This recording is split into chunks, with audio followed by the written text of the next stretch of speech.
Chapter 9. The Mock Turtle's Story.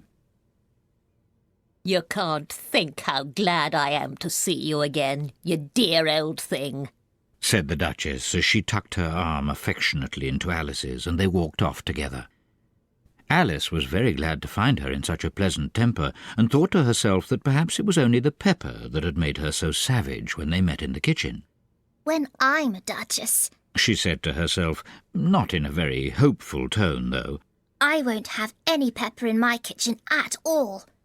Soup does very well without. Maybe it's always pepper that makes people hot-tempered." she went on, very much pleased at having found out a new kind of rule. "And vinegar that makes them sour, and chamomile that makes them bitter, and barley sugar and such things that make children sweet-tempered. I only wish people knew that. Then they wouldn't be so stingy about it, you know." She had quite forgotten the Duchess by this time, and was a little startled when she heard her voice close to her ear. You're thinking about something, me dear, and that makes you forget to talk. I can't tell you just now what the moral of that is, but I shall remember it in a bit. "Perhaps it hasn't one," Alice ventured to remark. Tut, tut, child, said the Duchess, everything's got a moral, if only you can find it. and she squeezed herself up closer to Alice's side as she spoke. Alice did not much like her keeping so close to her, first because the Duchess was very ugly, and secondly because she was exactly the right height to rest her chin on Alice's shoulder, and it was an uncomfortably sharp chin. However, she did not like to be rude, so she bore it as well as she could. "The game's going on rather better now," she said, by way of keeping up the conversation a little. "'Tis so," said the Duchess. "and the moral of that is, oh, 'tis love that makes the world go round." "Somebody said," Alice whispered. "that it's done by everybody minding their own business." Ah, well, it means much the same thing, said the Duchess, digging her sharp little chin into Alice's shoulder as she added, and the moral of that is, take care of the sense, and the sounds will take care of themselves. How fond she is of finding morals in things. Alice thought to herself. I dare say you're wondering why I don't put my arm round your waist, said the Duchess after a pause. The reason is that I'm doubtful about the temper of your flamingo. Shall I try the experiment? "He might bite," Alice cautiously replied, not feeling at all anxious to have the experiment tried. Very true, said the Duchess. Flamingos and mustard both bite, and the moral of that is, birds of a feather flock together. "Only mustard isn't a bird," Alice remarked. Right as usual, said the Duchess. What a clear way you have of putting things. "It's a mineral, I think," said Alice. Of course it is, said the Duchess, who seemed ready to agree to everything that Alice said. There's a large mustard mine near here, and the moral of that is, the more there is of mine, the less there is of yours. "Oh, I know. Exclaimed Alice, who had not attended to this last remark. It's a vegetable. It doesn't look like one, but it is." I quite agree with you. Said the Duchess. And the moral of that is, be what you would seem to be. Or, if you'd like it put more simply, never imagine yourself not to be otherwise than what it might appear to others that what you were or might have been was not otherwise than what you had been would have appeared to them to be otherwise. "I think I should understand that better Alice said very politely.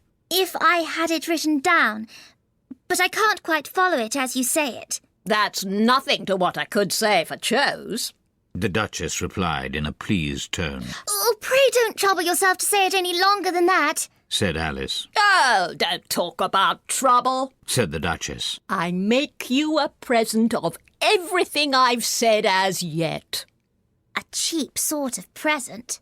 Thought Alice. I'm glad they don't give birthday presents like that." But she did not venture to say it out loud. Thinking again? the Duchess asked with another dig of her sharp little chin. I've a right to think, said Alice sharply, for she was beginning to feel a little worried. Just about as much right, said the Duchess. as pigs have to fly, and the more... But here, to Alice's great surprise, the Duchess's voice died away, even in the middle of her favourite word, moral, and the arm that was linked into hers began to tremble. Alice looked up, and there stood the Queen in front of them, with her arms folded, frowning like a thunderstorm. A fine day, Your Majesty. The Duchess began in a low, weak voice. Now, I give you fair warning, Shouted the Queen, stamping on the ground as she spoke.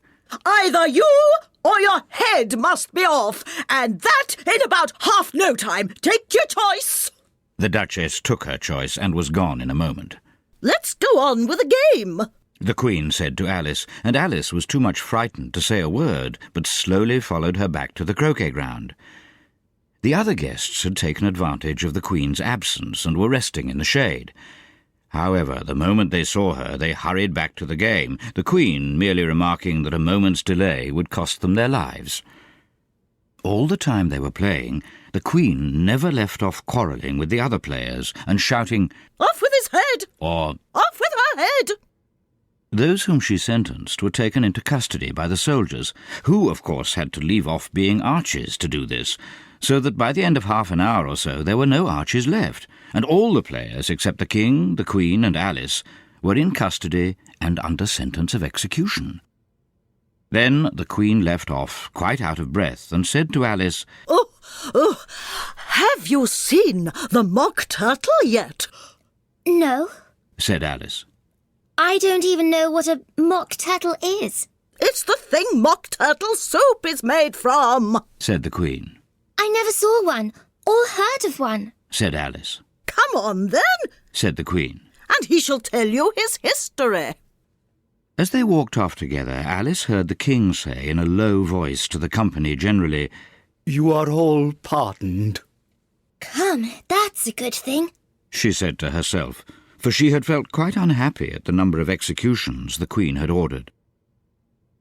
They very soon came upon a griffin lying fast asleep in the sun. Up, lazy thing, Said the Queen. and take this young lady to see the mock turtle and to hear his history. I must go back and see after some executions I have ordered. And she walked off, leaving Alice alone with the griffin. Alice did not quite like the look of the creature, but on the whole she thought it would be quite as safe to stay with it as to go after that savage Queen, so she waited. The griffin sat up and rubbed its eyes. Then it watched the Queen till she was out of sight. Then it chuckled. What fun! Said the griffin, half to itself, half to Alice. What is the fun? Said Alice. Why, she! Said the griffin. It's all her fancy, that. They never executes nobody, you know. Come on. Everybody says, come on here. Thought Alice as she went slowly after it. I never was so ordered about before in all my life, never. They had not gone far before they saw the mock turtle in the distance, sitting sad and lonely on a little ledge of rock, and as they came nearer, Alice could hear him sighing as if his heart would break. She pitied him deeply. What is his sorrow? She asked the griffin, and the griffin answered very nearly in the same words as before. It's all his fancy, that. He hasn't got no sorrow, you know. Come on. So they went up to the mock turtle, who looked at them with large eyes full of tears, but said nothing. This here young lady, Said the griffin. she wants for to know your history, she do. I'll tell it her. Said the mock turtle in a deep, hollow tone. Sit down, both of you, and don't speak a word till I've finished. So they sat down, and nobody spoke for some minutes. Alice thought to herself, I don't see how he can ever finish if he doesn't begin. but she waited patiently. Once...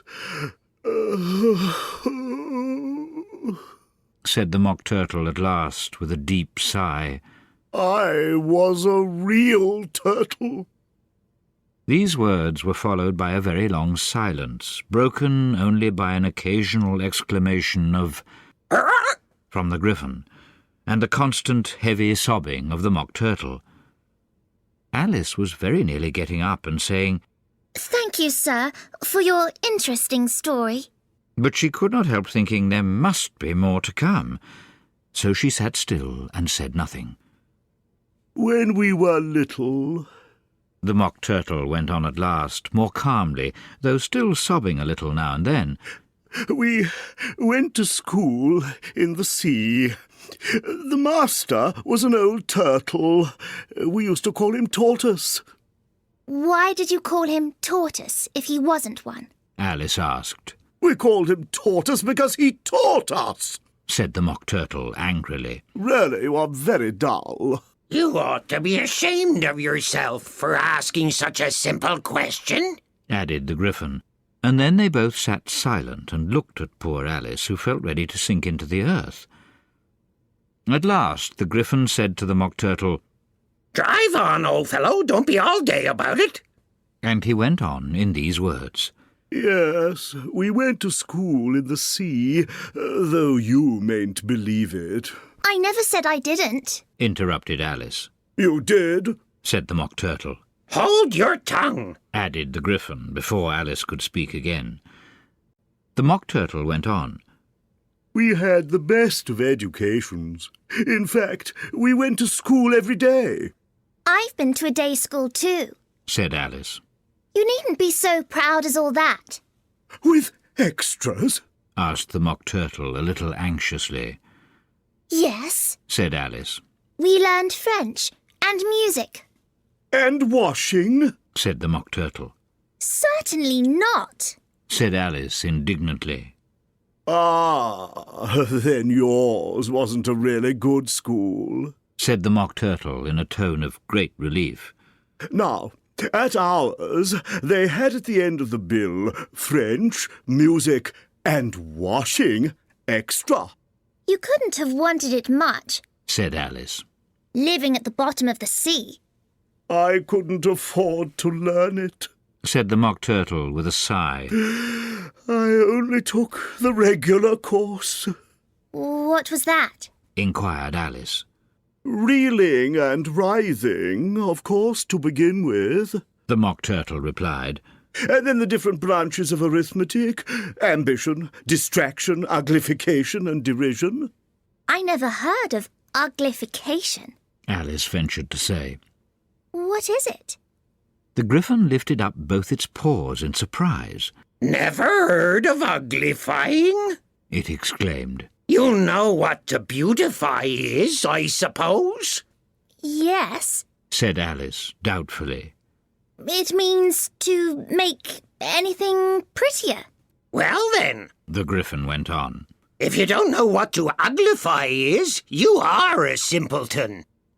Alice did not feel encouraged to ask any more questions about it, so she turned to the Mock Turtle and said, What else had you to learn? Well, there was mystery. The Mock Turtle replied, counting off the subjects on his flappers. Mystery ancient and modern, with seography, then drawling. The drawling master was an old conger eel that used to come once a week. He taught us drawling, stretching, and fainting in coils. What was that like? Said Alice. Well, I can't show it you myself. The Mock Turtle said. I'm too stiff, and the Gryphon never learnt it. Hadn't time. Said the Gryphon. I went to the classical master, though. He was an old crab, he was. I never went to him. The Mock Turtle said with a sigh. He taught laughing and grief, they used to say. So he did, Said the Gryphon, sighing in his turn, and both creatures hid their faces in their paws. And how many hours a day did you do lessons? said Alice in a hurry to change the subject. 10 hours the first day, said the Mock Turtle. 9 the next, and so on. What a curious plan, exclaimed Alice. That's the reason they're called lessons. The Gryphon remarked. Because they lessen from day to day. This was quite a new idea to Alice, and she thought it over a little before she made her next remark. Then the 11th day must have been a holiday? Of course it was, said the Mock Turtle. And how did you manage on the 12th? Alice went on eagerly. That's enough about lessons. The Gryphon interrupted in a very decided tone. Tell her something about the games now. Chapter 10. The Lobster Quadrille. The Mock Turtle sighed deeply and drew the back of one flapper across his eyes. He looked at Alice and tried to speak, but for a minute or two sobs choked his voice. Same as if he had a bone in his throat, said the Gryphon, and it set to work shaking him and punching him in the back. At last the Mock Turtle recovered his voice, and, with tears running down his cheeks, he went on again. You may not have lived much under the sea, I haven't, said Alice. and perhaps you were never even introduced to a lobster. Alice began to say, I once tasted... but checked herself hastily and said, No, never. So you can have no idea what a delightful thing a lobster quadrille is. No, indeed. said Alice. What sort of a dance is it? Why? said the Gryphon. You first form into a line along the seashore. 2 lines. cried the Mock Turtle. Seals, turtles, salmon, and so on. Then, when you've cleared all the jellyfish out of the way... That generally takes some time, interrupted the Gryphon. You advance twice. each with a lobster as a partner, cried the Gryphon. Of course. The Mock Turtle said. Advance twice, set 2 partners. change lobsters and retire in same order, Continued the Gryphon. Then, you know, The Mock Turtle went on. you throw the lobsters! Shouted the Gryphon with a bound into the air. as far out to sea as you can. Swim after them! Screamed the Gryphon. Turn a somersault in the sea. Cried the Mock Turtle, capering wildly about. Change lobsters again! Yelled the Gryphon at the top of its voice. Back to land again. And that's all the first figure. Said the Mock Turtle, suddenly dropping his voice. And the 2 creatures who had been jumping about like mad things all this time sat down again very sadly and quietly and looked at Alice. It must be a very pretty dance, Said Alice timidly. Would you like to see a little of it? Said the Mock Turtle. very much indeed. Said Alice. Come, let's try the first figure. Said the Mock Turtle to the Gryphon. We can do it without lobsters, you know. Which shall sing? Oh, you sing! Said the Gryphon. I've forgotten the words. So they began solemnly dancing round and round Alice, every now and then treading on her toes when they passed too close, and waving their forepaws to mark the time, while the Mock Turtle sang this, very slowly and sadly. Will you walk a little faster? Said a whiting to a snail. There's a porpoise close behind us, and he's treading on my tail. See how eagerly the lobsters and the turtles all advance. They are waiting on the shingle. Will you come and join the dance? Will you, won't you, will you, won't you, will you join the dance? Will you, won't you, will you, won't you join the dance? You can really have no notion how delightful it will be when they take us up and throw us with the lobsters out to sea. But the snail replied, too far, and gave a look askance. Said he thanked the whiting kindly, but he would not join the dance. Would not, could not, would not, could not join the dance. Would not, could not, would not, could not join the dance. What matters it how far we go? His scaly friend replied. There is another shore, you know, upon the other side. The further off from England, the nearer is to France. Then turn not pale, beloved snail, but come and join the dance. Will you, won't you, will you, won't you, will you join the dance? Will you, won't you, will you, won't you? Won't you join the dance? Thank you. It's a very interesting dance to watch. Said Alice, feeling very glad that it was over at last. And I do so like that curious song about the whiting. Oh, as to the whiting, said the Mock Turtle. You've seen them, of course. Yes, said Alice. I've often seen them at dinner. She checked herself hastily. I don't know where Din may be, said the Mock Turtle. But if you've seen them so often, of course you know what they're like. I believe so. Alice replied thoughtfully. They have their tails in their mouths and they're all over crumbs. You're wrong about the crumbs, said the Mock Turtle. Crumbs would all wash off in the sea.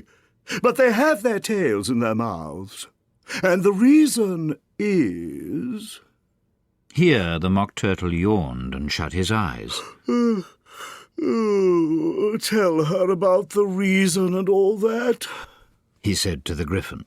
The reason is, said the Gryphon, that they would go with the lobsters to the dance, so they got thrown out to sea, so they had to fall a long way, so they got their tails fast in their mouths, so they couldn't get them out again. That's all.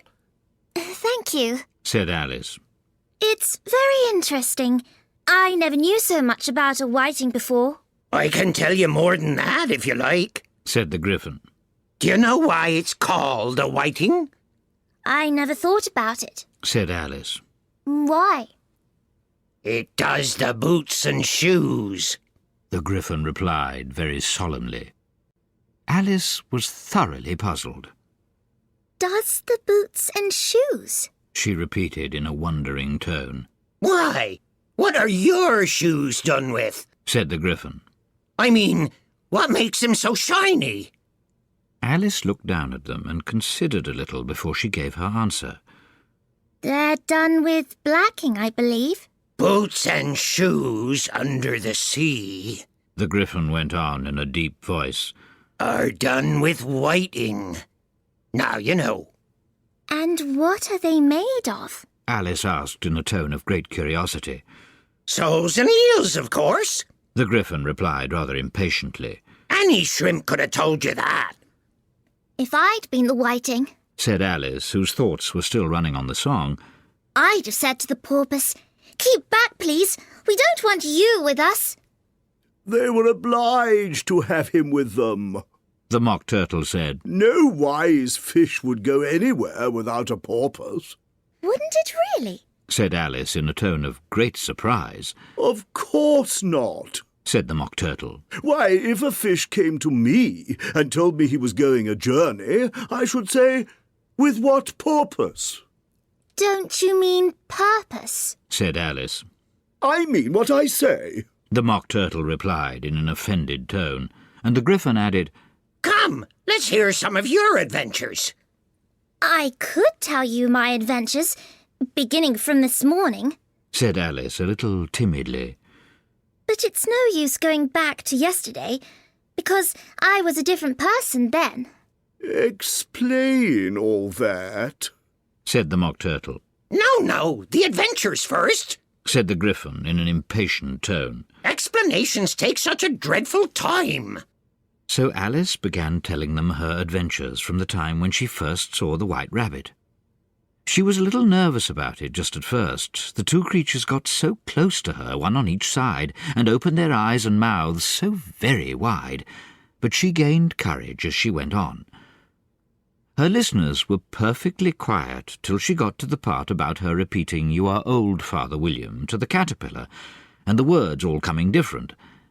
And then the Mock Turtle drew a long breath and said, "That's very curious." It's all about as curious as it can be, said the Gryphon. "It all came different," the Mock Turtle repeated thoughtfully. "I should like to hear her try and repeat something now. Tell her to begin." He looked at the Gryphon as if he thought it had some kind of authority over Alice. Stand up and repeat, "'Tis the voice of the sluggard," said the Gryphon. How the creatures order one about and make one repeat lessons, thought Alice. I might just as well be at school at once. However, she got up and began to repeat it. But her head was so full of the lobster quadrille that she hardly knew what she was saying, and the words came very queer indeed. "'Tis the voice of the lobster. I heard him declare, you have baked me too brown, I must sugar my hair. As a duck with its eyelids, so he with his nose, trims his belt and his buttons, and turns out his toes." That's different from what I used to say when I was a child, said the Gryphon. "Well, I never heard it before," said the Mock Turtle. "but it sounds uncommon nonsense." Alice said nothing. She had sat down again with her face in her hands, wondering if anything would ever happen in a natural way again. "I should like to have it explained," said the Mock Turtle. She can't explain it, said the Gryphon hastily. Go on with the next verse. "But about his toes," the Mock Turtle persisted. "How could he turn them out with his nose, you know?" "It's the first position in dancing," Alice said. But she was dreadfully puzzled by the whole thing and longed to change the subject. Go on with the next verse, the Gryphon repeated impatiently. It begins, I passed by his garden. Alice did not dare to disobey, though she felt sure it would all come wrong, and she went on in a trembling voice. "I passed by his garden and marked with one eye how the owl and the oyster were sharing a pie." "What is the use of repeating all that stuff?" the Mock Turtle interrupted. "If you don't explain it as you go on.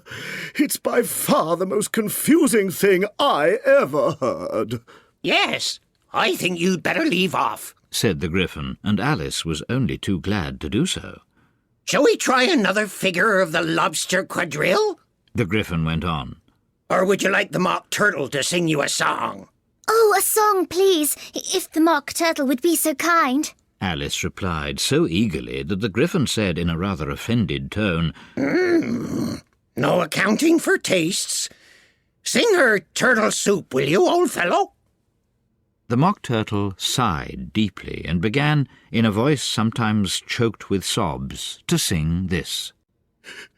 "Beautiful soup, so rich and green, waiting in a hot tureen.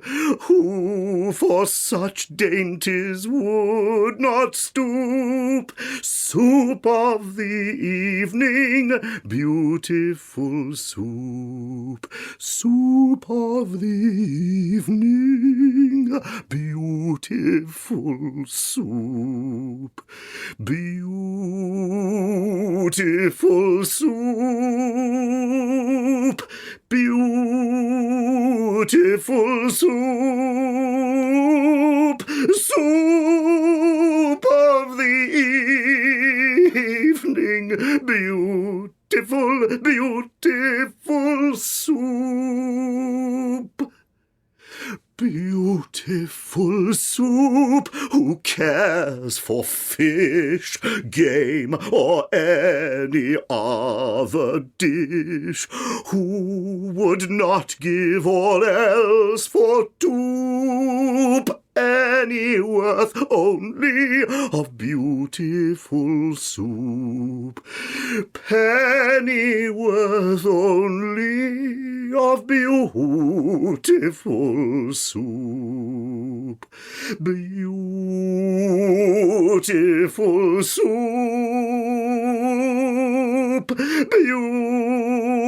Beautiful soup. Soup of the evening. Beautiful, beautiful soup. Chorus again! cried the Gryphon, and the Mock Turtle had just begun to repeat it when a cry of "The trial's beginning!" was heard in the distance. Come on! Cried the Gryphon, and taking Alice by the hand, it hurried off without waiting for the end of the song. Oh, what trial is it? Alice panted as she ran, but the Gryphon only answered, Come on! and ran the faster, while more and more faintly came, carried on the breeze that followed them, the melancholy words, Soup of the evening, beautiful, beautiful soup. Chapter 11. Who Stole the Tarts? The King and Queen of Hearts were seated on their throne when they arrived, with a great crowd assembled about them, all sorts of little birds and beasts, as well as the whole pack of cards.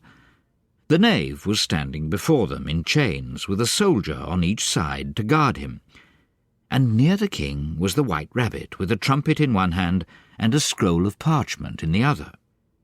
In the very middle of the court was a table with a large dish of tarts upon it. They looked so good that it made Alice quite hungry to look at them. I wish they'd get the trial done She thought, and hand round the refreshments. but there seemed to be no chance of this, so she began looking at everything about her to pass away the time.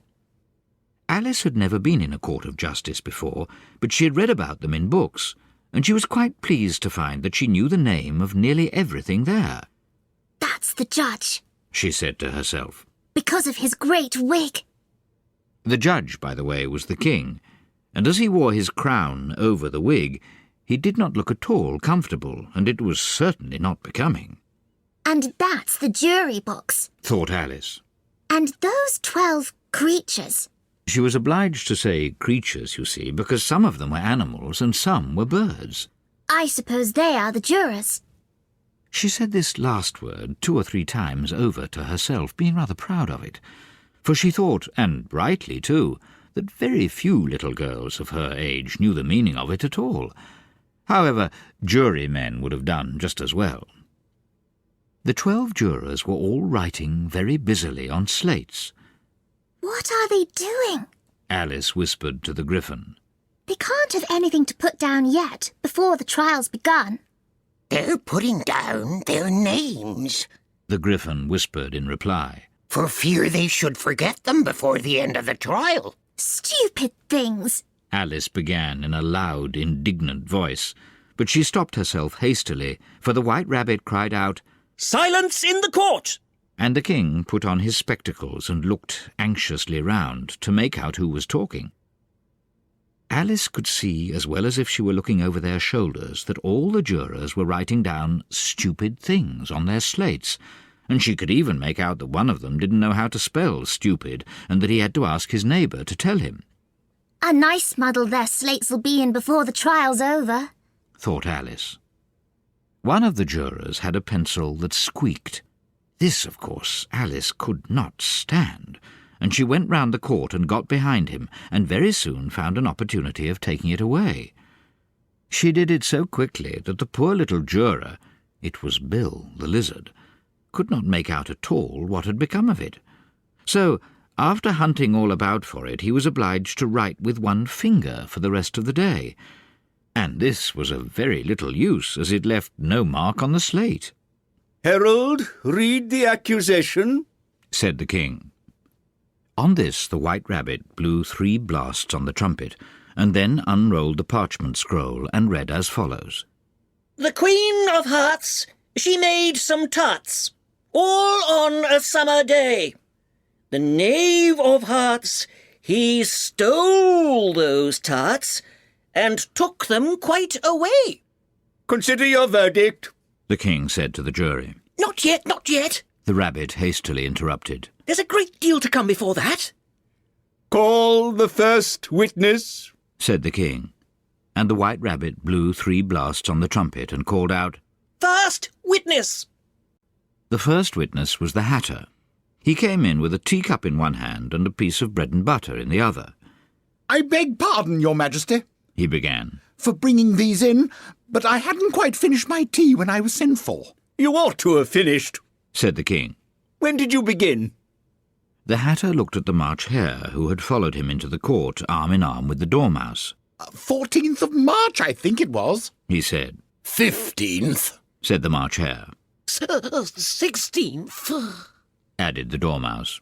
Write that down, the king said to the jury, and the jury eagerly wrote down all 3 dates on their slates and then added them up and reduced the answer to shillings and pence.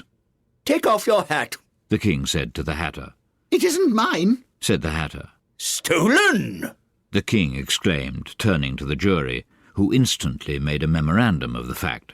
I keep them to sell, the hatter added as an explanation. I've none of my own. I'm a hatter. Here the queen put on her spectacles and began staring hard at the hatter, who turned pale and fidgeted. Give your evidence, said the king. And don't be nervous, or I'll have you executed on the spot. This did not seem to encourage the witness at all. He kept shifting from one foot to the other, looking uneasily at the queen, and in his confusion he bit a large piece out of his teacup instead of the bread and butter. Just at this moment Alice felt a very curious sensation, which puzzled her a good deal until she made out what it was. She was beginning to grow larger again, and she thought at first she would get up and leave the court. But on second thoughts she decided to remain where she was as long as there was room for her. I wish you wouldn't squeeze so, said the Dormouse, who was sitting next to her. I can hardly breathe. I can't help it. Said Alice very meekly. I'm growing. You've no right to grow here, said the Dormouse. Don't talk nonsense, said Alice more boldly. You know you're growing too. Yes, but I grow at a reasonable pace, said the Dormouse. Not in that ridiculous fashion. And he got up very sulkily and crossed over to the other side of the court. All this time the queen had never left off staring at the hatter, and, just as the Dormouse crossed the court, she said to one of the officers of the court, Bring me the list of the singers in the last concert. On which the wretched hatter trembled so that he shook both his shoes off. Give your evidence, the king repeated angrily. Or I'll have you executed, whether you're nervous or not. I'm a poor man, Your Majesty, the hatter began in a trembling voice. And I hadn't but just begun my tea, not above a week or so, and what with the bread and butter getting so thin, and the twinkling of the tea... The twinkling of what? Said the king. It began with the tea, the hatter replied. Of course twinkling begins with a T, said the king sharply. Do you take me for a dunce? Go on. I'm a poor man, the hatter went on. And most things twinkled after that. Only the March Hare said... I didn't, the March Hare interrupted in a great hurry. You did, said the hatter. I deny it, said the March Hare. He denies it, said the king. Leave out that part. Well, at any rate, the Dormouse said... The hatter went on, looking anxiously round to see if he would deny it too. But the Dormouse denied nothing, being fast asleep. After that, continued the hatter, I cut some more bread and butter. But what did the Dormouse say? one of the jury asked. That I can't remember, said the hatter. You must remember, remarked the king, or I'll have you executed. The miserable hatter dropped his teacup and bread and butter and went down on one knee. I'm a poor man, Your Majesty, he began. You're a very poor speaker, said the king. Here one of the guinea pigs cheered and was immediately suppressed by the officers of the court. As that is rather a hard word, I will just explain to you how it was done. They had a large canvas bag which tied up at the mouth with strings. Into this they slipped the guinea pig head first and then sat upon it. I'm glad I've seen that done, thought Alice. I've so often read in the newspapers, at the end of trials, there was some attempt at applause which was immediately suppressed by the officers of the court, and I never understood what it meant till now. If that's all you know about it, you may stand down, continued the king. I can't go no lower, said the Hatter. I'm on the floor as it is. Then you may sit down, the king replied.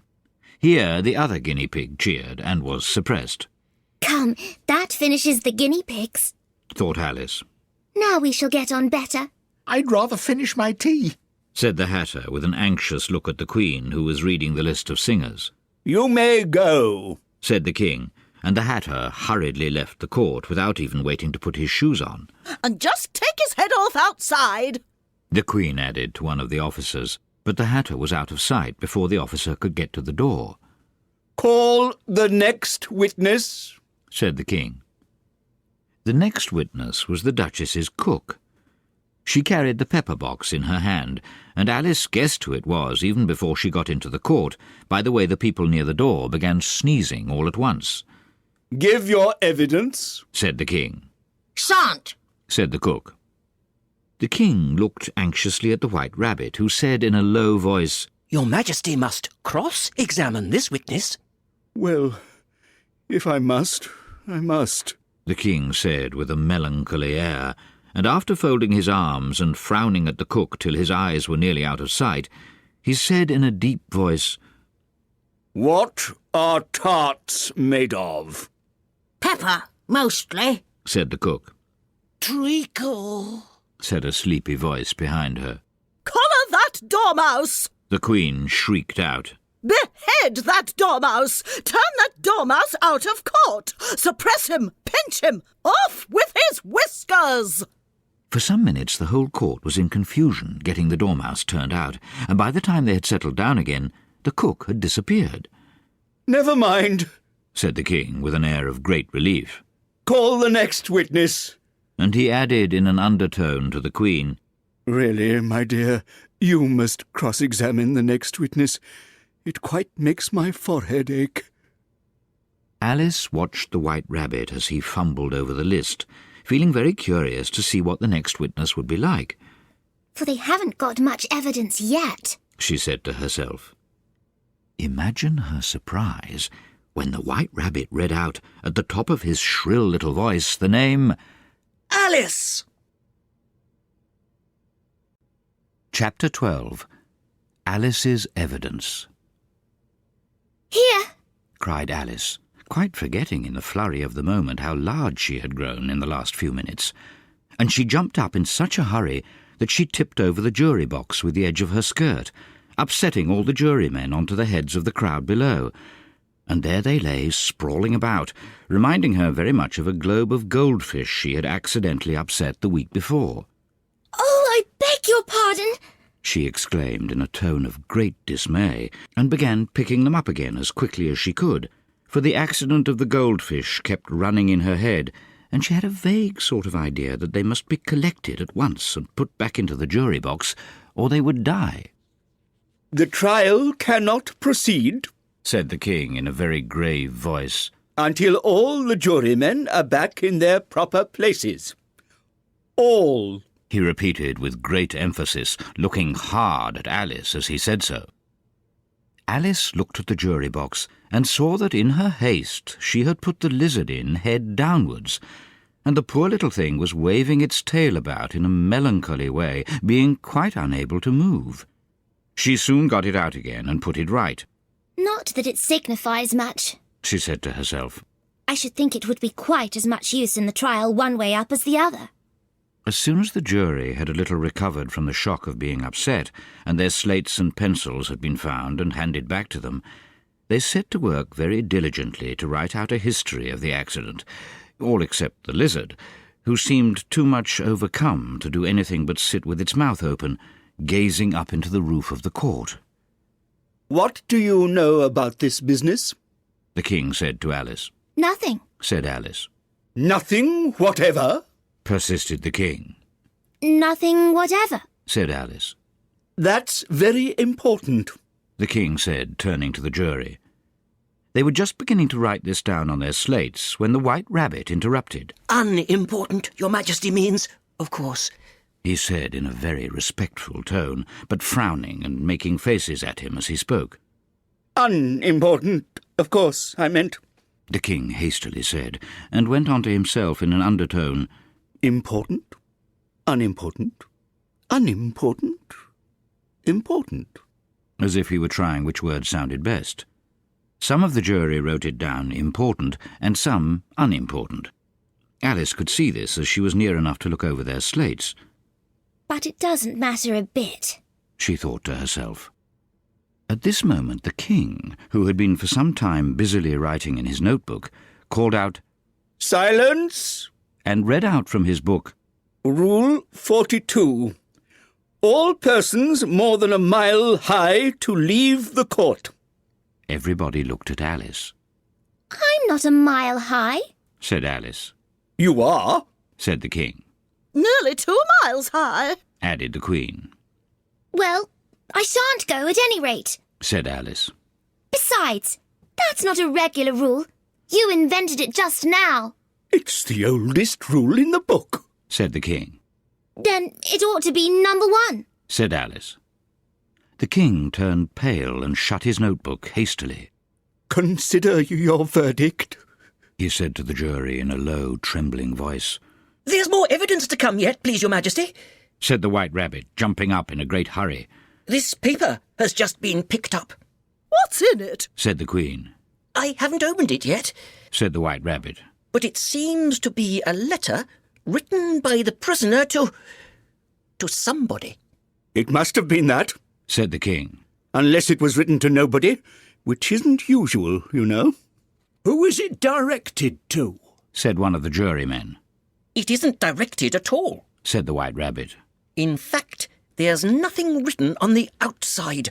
He unfolded the paper as he spoke and added, It isn't a letter after all. It's a set of verses. Are they in the prisoner's handwriting? asked another of the jurymen. No, they're not, said the White Rabbit. And that's the queerest thing about it. The jury all looked puzzled. He must have imitated somebody else's hand, said the king. The jury all brightened up again. Please, Your Majesty, said the knave. I didn't write it, and they can't prove I did. There's no name signed at the end. If you didn't sign it, said the king, that only makes the matter worse. You must have meant some mischief, or else you'd have signed your name like an honest man. There was a general clapping of hands at this. It was the first really clever thing the king had said that day.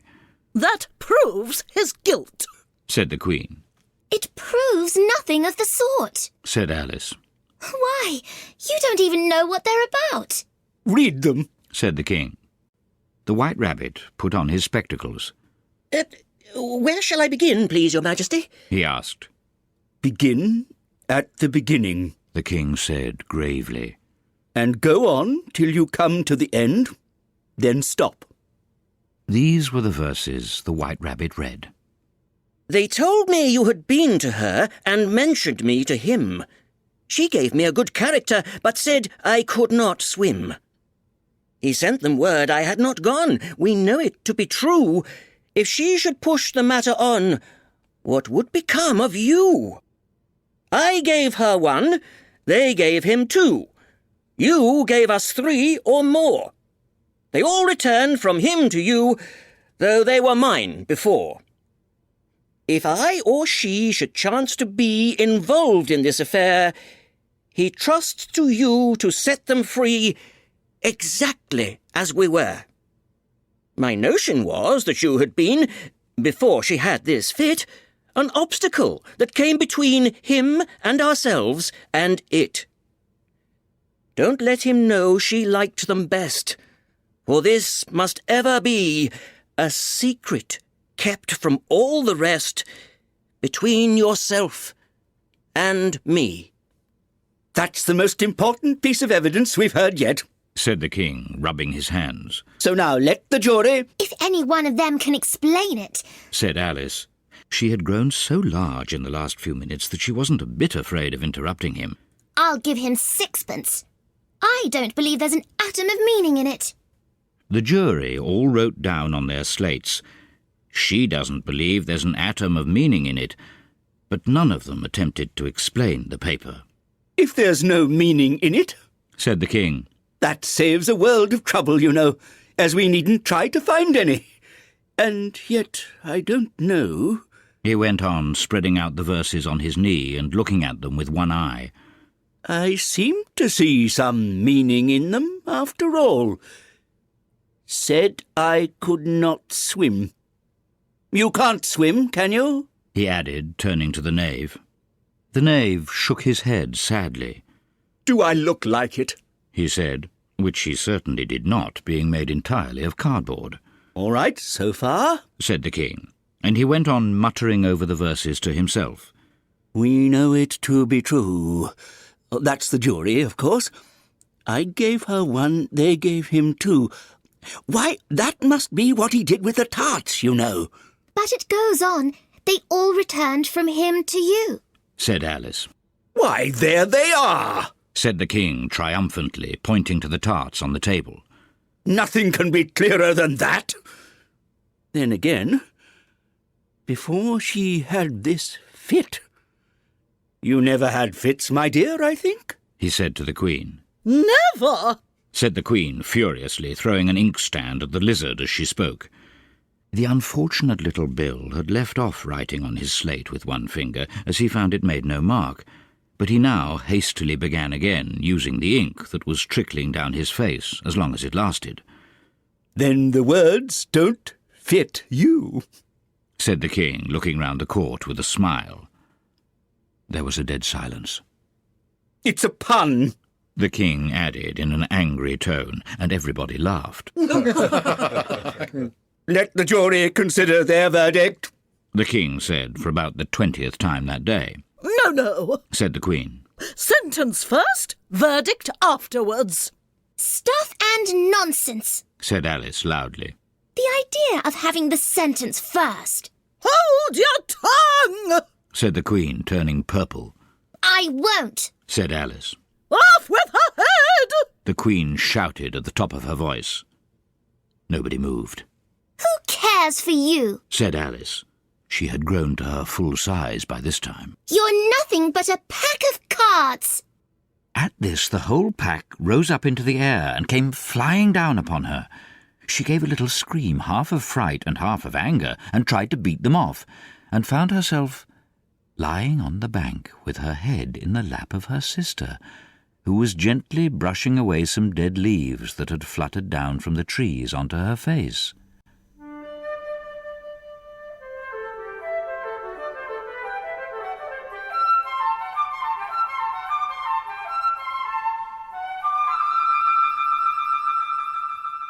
Wake up, Alice dear, said her sister.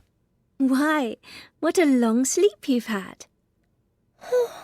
Oh, I've had such a curious dream, said Alice, and she told her sister, as well as she could remember them, all these strange adventures of hers that you have just been reading about. And when she had finished, her sister kissed her and said, It was a curious dream, dear, certainly. But now run into your tea. It's getting late. So Alice got up and ran off, thinking while she ran, as well she might, what a wonderful dream it had been. But her sister sat still just as she left her, leaning her head on her hand, watching the setting sun, and thinking of little Alice and all her wonderful adventures, till she too began dreaming after a fashion. And this was her dream. First she dreamt of little Alice herself. Once again the tiny hands were clasped upon her knee, and the bright, eager eyes were looking up into hers. She could hear the very tones of her voice, and see that queer little toss of her head to keep back the wandering hair that would always get into her eyes. And still, as she listened, or seemed to listen, the whole place around her became alive with the strange creatures of her little sister's dream. The long grass rustled at her feet as the white rabbit hurried by.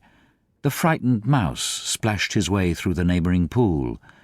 She could hear the rattle of the teacups as the March Hare and his friends shared their never-ending meal, and the shrill voice of the Queen ordering off her unfortunate guests to execution. Once more the pig baby was sneezing on the Duchess's knee, while plates and dishes crashed around it. Once more the shriek of the griffin, the squeaking of the lizard's slate pencil, and the choking of the suppressed guinea pigs filled the air, mixed up with the distant sob of the miserable mock turtle. So she sat on with closed eyes, and half believed herself in Wonderland, though she knew she had but to open them again and all would change to dull reality. The grass would be only rustling in the wind, and the pool rippling to the waving of the reeds. The rattling teacups would change to tinkling sheep bells, and the Queen's shrill cries to the voice of the shepherd boy, and the sneeze of the baby, the shriek of the griffin, and all the other queer noises would change, she knew, to the confused clamour of the busy farmyard, while the lowing of the cattle in the distance would take the place of the mock turtle's heavy sobs. Lastly, she pictured to herself how this same little sister of hers would, in the after-time, be herself a grown woman, and how she would keep, through all her riper years, the simple and loving heart of her childhood, and how she would gather about her other little children, and make their eyes bright and eager with many a strange tale, perhaps even with the dream of Wonderland of long ago, and how she would feel with all their simple sorrows, and find a pleasure in all their simple joys, remembering her own child life and the happy summer days.